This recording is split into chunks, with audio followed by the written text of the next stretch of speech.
Full భర్తీ చేయాలని చెప్పేసి మీరు ఇంత పెద్ద ఎత్తున ధర్నా చేయడం జరుగుతుంది. దేనికోసం అధికారులు ఏమంటున్నారు, మిమ్మల్ని ఎందుకు గుర్తించడం లేదు?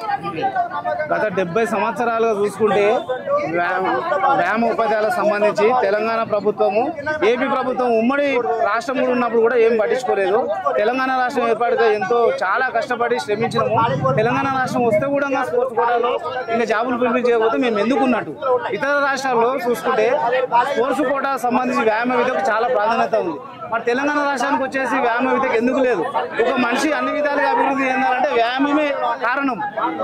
సాంఘికంగా, శారీరకంగా, మెంటల్ పరంగా మూడు విధాలుగా ఒక మనిషి అభివృద్ధి చెందాలంటే వ్యాయామ విద్యని. ఈ వ్యాయామ విద్య అటువంటి దాన్ని మీరు ఎందుకు వెనకాల చేస్తున్నారు?